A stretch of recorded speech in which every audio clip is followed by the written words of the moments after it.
Днес на кортовете на тенис клуб Левски София стартира 23-тият международен тенис турнир за жени Алианс Къп.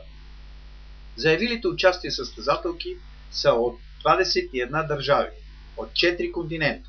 Финалите на турнира, чийто награден фонд е $25 000, ще бъдат на 15 септември. Между Алианс и ръководството на тенис клуб Левски София съществува силно приятелство, създадено и укрепнало през десетилетията. Алианс България разчита на партньорството с тенис клуб Левски, защото този клуб е с най-дългогодишен принос за развитието на българския тенис.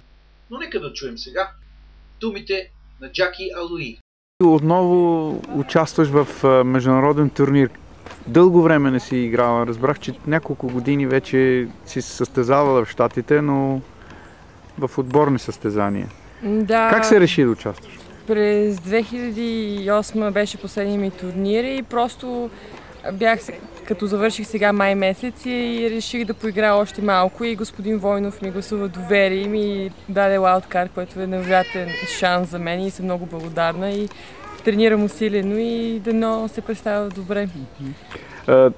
Ти, може би заради турнира си решила да участваш от името на Левски? Ами не, аз винаги съм обичала да играя за Левски и въобще това никога не е било като цел за мене и просто господин Войнов беше така добър да ми гласува доверие и беше изненада като подарък за труда, който съм положила. Я кажи, ти имаше възможност да останеш в Щатите и да продължиш. Даже разбрах, че си имала предложение да станеш и помощник треньор там. А пък ти реши състезателен тенис да играеш.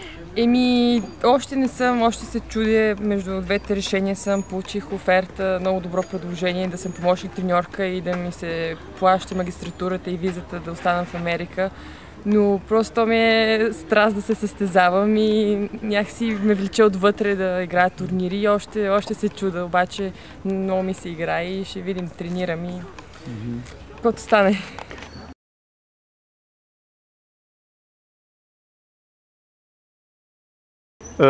Жаки, започваш от нула, може да се каже, участваш в един такъв сериозен турнир. Wildcard си получила. Докъде мислиш да стигнеш? Той Алианс е много силен турнир. Аз го за първи път играх като бях на 15 и имам опит горе-долу, но ще видим. Единството, което мога да обещая е, че ще дам 100% и ще се боря до края и каквото стане, мисля, че съм подготвена и ще се забавлявам на корта. Как оценяваш конкуренцията?